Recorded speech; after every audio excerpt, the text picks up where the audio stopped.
नमस्कार दोस्तों, welcome to current धमाका।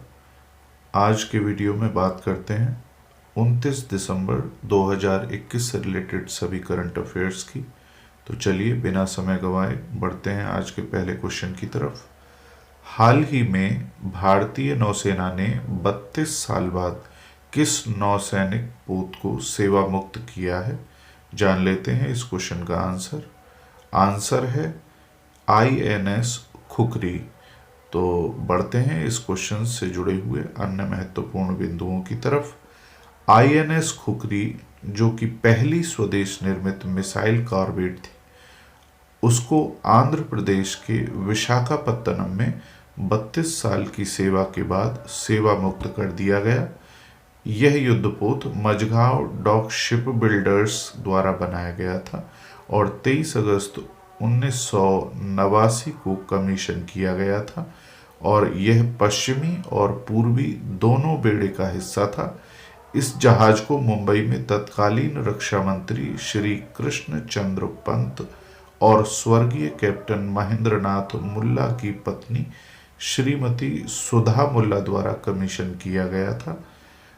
इसके कमांडर उस समय संजीव भसीन थे, जो पहले कमांडिंग ऑफिसर बने इस जहाज पर, जो अब सेवानिवृत्त वाइस एडमिरल हैं। चलिए अब जान लेते हैं इससे जुड़े अन्य महत्वपूर्ण बिंदुओं को। नौसेना प्रमुख इस समय एडमिरल R हरि कुमार हैं। भारतीय नौसेना की स्थापना 26 जनवरी 1950 को हुई। चलिए अब बढ़ते हैं आज के नेक्स्ट क्वेश्चन की तरफ। हाल ही में भारतीय सेना ने किस इन हाउस मैसेजिंग ऐप को लॉन्च किया है? तो जान लेते हैं इस क्वेश्चन का आंसर है ए सिग्मा। तो इस क्वेश्चन से जुड़े हुए अन्य महत्वपूर्ण बिंदुओं की तरफ नजर डाल लेते हैं। भारतीय सेना ने असिग्मा, जिसकी फुल फॉर्म है army secure indigenous messaging application, इस नाम से एक समकालीन मैसेजिंग एप्लीकेशन लॉन्च किया है।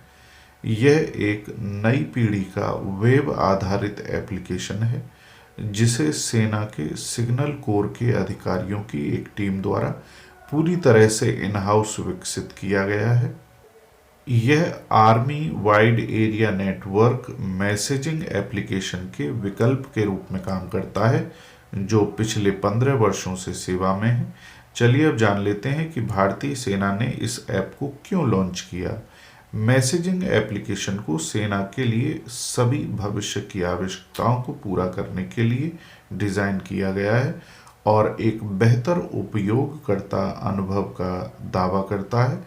यह बहुस्तरीय सुरक्षा, गतिशील वैश्विक पता पुस्तिका, संदेश प्राथमिकता ट्रैकिंग और वर्तमान में सेना की आवश्यकताओं को पूरा करने के विकल्पों सहित कई समकालीन विशेषताओं के साथ आता है।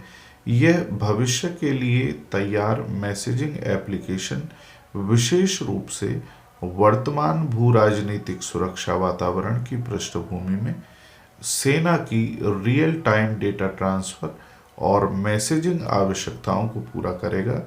असिग्मा को भारत सरकार की मेक इन इंडिया पहल के अनुरूप विकसित किया गया है।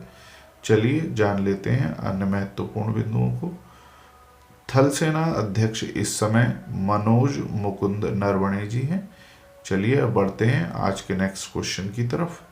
हाल ही में जापान ने कौन सा संचार उपग्रह लॉन्च किया है? आंसर जान लेते हैं। आंसर है इनमारसैट 6F1। तो इस क्वेश्चन से जुड़े हुए अन्य महत्वपूर्ण बिंदुओं की तरफ नजर डाल लेते हैं।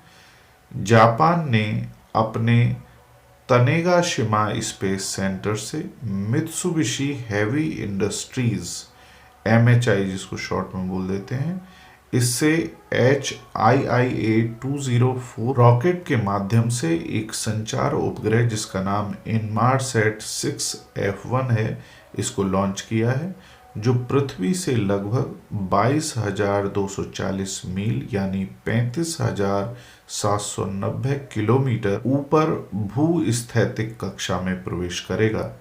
इसे लंदन स्थित कंपनी इनमारसेट ने अपनी अगली पीढ़ी की उपग्रह ब्रॉडबैंड सेवा के हिस्से के रूप में विकसित किया है।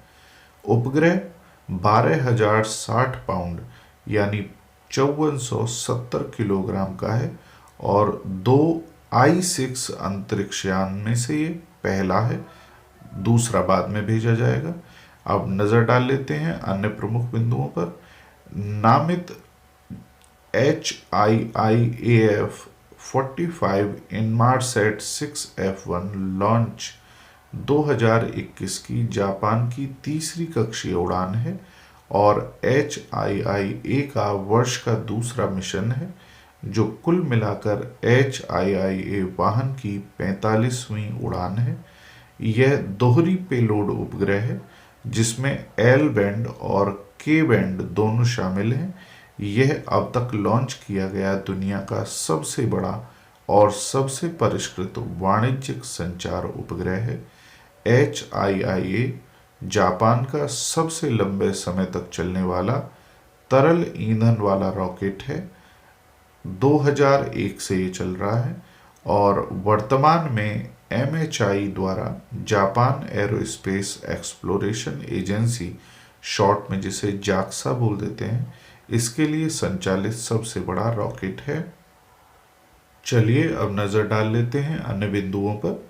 जापान एरोस्पेस एक्सप्लोरेशन एजेंसी यानी जाक्सा की स्थापना 1 अक्टूबर 2003 को हुई थी।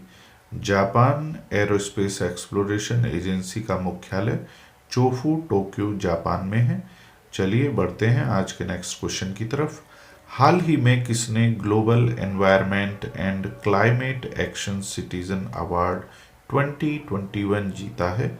तो जान लेते हैं इस क्वेश्चन का आंसर है विरल देसाई। चलिए अब बढ़ते हैं इस क्वेश्चन से जुड़े हुए अन्य बिंदुओं की तरफ। गुजरात के ग्रीनमैन के नाम से मशहूर सूरत के उद्योगपति विरल सुधीर भाई देसाई को global environment and climate action citizen award 2021 से सम्मानित किया गया है। इस पुरस्कार से सम्मानित किए गए 11 देशों, जिनमें यूनाइटेड किंगडम, संयुक्त राज्य अमेरिका, न्यूजीलैंड, फ्रांस और मलेशिया भी शामिल हैं, इनकी 28 हस्तियों में से विरल देसाई जलवायु परिवर्तन के लिए सम्मान जीतने वाले एकमात्र भारतीय थे। चलिए अब बढ़ते हैं आज के नेक्स्ट क्वेश्चन की तरफ। हाल ही में CEBR के अनुसार भारत किस वर्ष तक तीसरी सबसे बड़ी अर्थव्यवस्था बन जाएगा? तो जान लेते हैं इस क्वेश्चन का आंसर है 2031। आप जैसा कि नीचे चित्र में देख रहे होंगे, वर्ल्ड इकोनॉमिक लीग टेबल है ये 2022 के लिए जो तैयार की गई है, जिसमें 191 देशों में से 2036 तक के पूरे आर्थिक पूर्वानुमान लगाए गए हैं और ये आपको दिखाया गया है कि किस देश की 2036 तक क्या स्थिति रहेगी आर्थिक रूप से।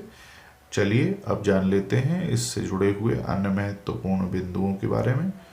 यूनाइटेड किंगडम के centre for economics and business research, जिसको शॉर्ट में CEBR बोल देते हैं, इसने भविष्यवाणी की है कि भारतीय अर्थव्यवस्था वर्ष 2031 तक दुनिया की तीसरी सबसे बड़ी अर्थव्यवस्था बन जाएगी। CEBR के अनुसार वर्ष 2022 में भारत फ्रांस से विश्व आर्थिक लीग तालिका वर्ल्ड इकोनॉमिक लीग टेबल, जो अभी पीछे दिखाई थी आपको, उसमें अपना 6ठा स्थान हासिल करने के लिए तैयार है।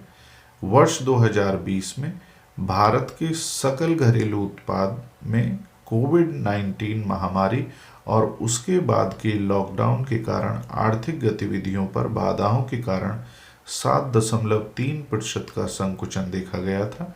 भारत ने बड़े पैमाने पर संक्रमण का प्रसार देखा है और अमेरिका और ब्राजील के बाद दुनिया भर में तीसरी सबसे ज़्यादा यहाँ पर मौतें हुई। हालांकि भारत सरकार द्वारा आपातकालीन सहायता और त्वरित उपायों की मदद से देश कोविड-19 की दूसरी लहर से उबर गया है। चलिए अब जान लेते हैं वैश्विक परिदृश्य में क्या हालात हैं। वार्षिक लीग तालिका ने यह भी भविष्यवाणी की है कि चीन 2030 में अमेरिका से आगे निकल जाएगा। 2030 में पूर्वानुमान की तुलना में 2 साल बाद का हम अनुमान लगा सकते हैं। वैश्विक अर्थव्यवस्था 2022 में पहली बार $100 ट्रिलियन को पार करने के लिए तैयार है।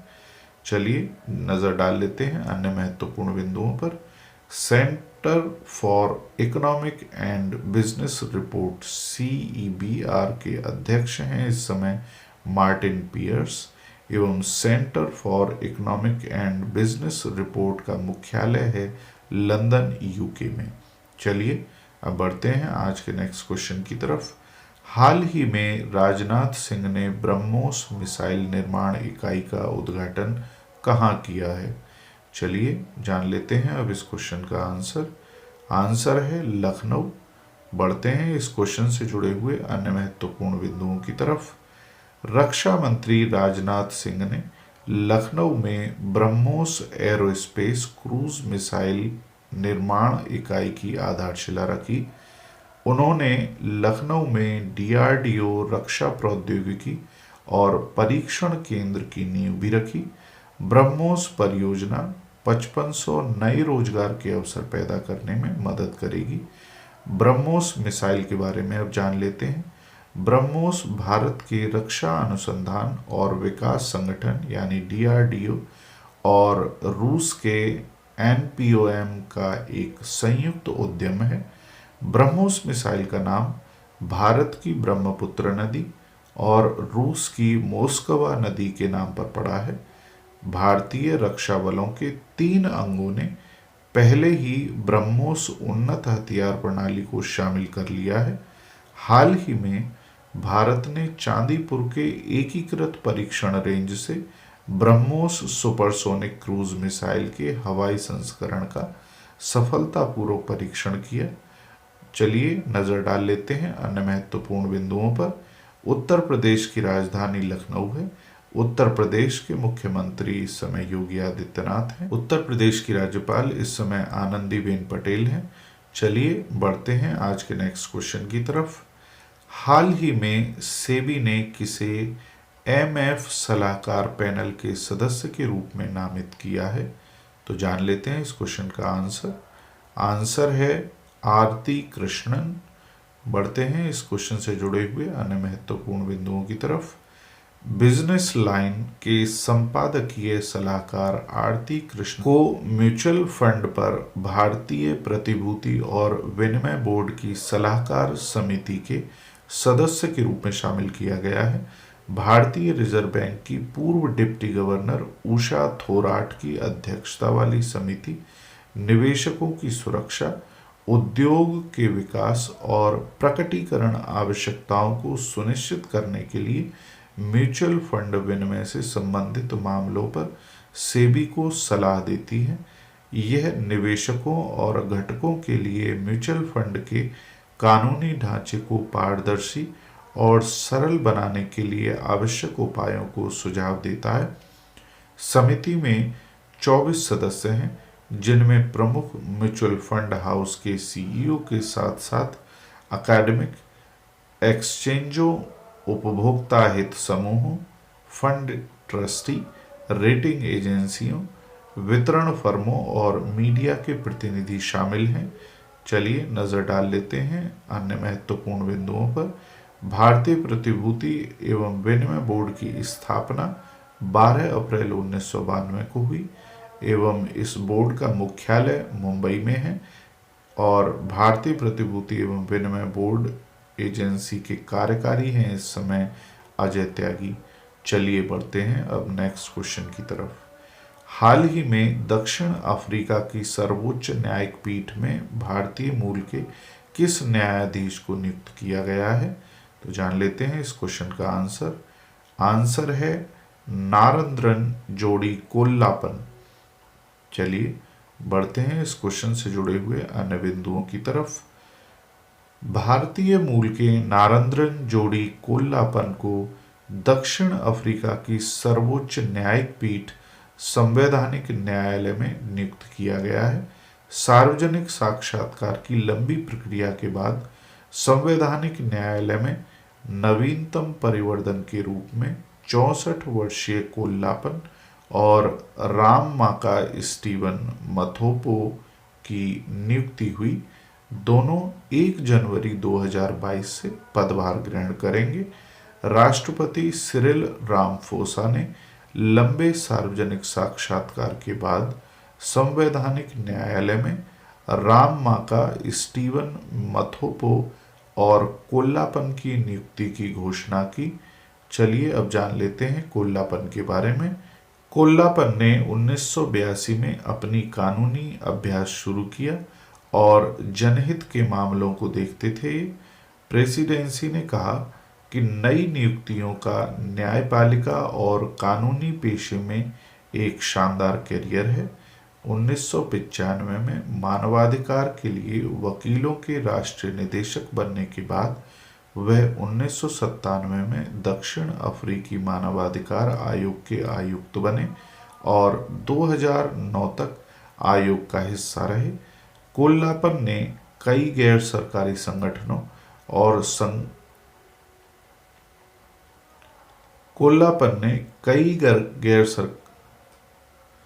कोल्लापन ने कई गैर सरकारी संगठनों और अन्य संगठनों के साथ काम किया है और हार्वर्ड जैसे विश्वविद्यालयों और संयुक्त राष्ट्र में भी मानवाधिकारों के बारे में बात की है।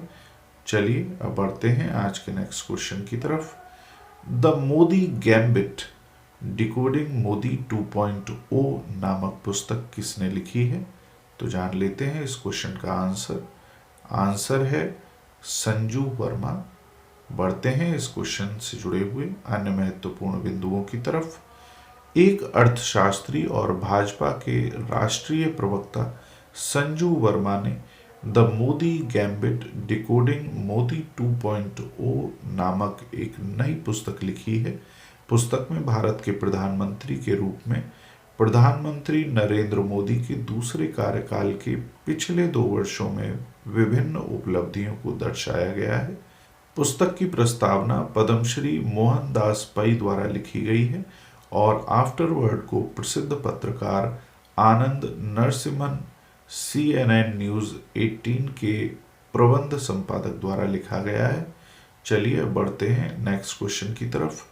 हाल ही में किस राज्य की टीम ने विजय हजारे ट्रॉफी खिताब जीता है? तो जान लेते हैं इस क्वेश्चन का आंसर है हिमाचल प्रदेश। बढ़ते हैं इस क्वेश्चन से जुड़े हुए अन्य महत्वपूर्ण बिंदुओं की तरफ।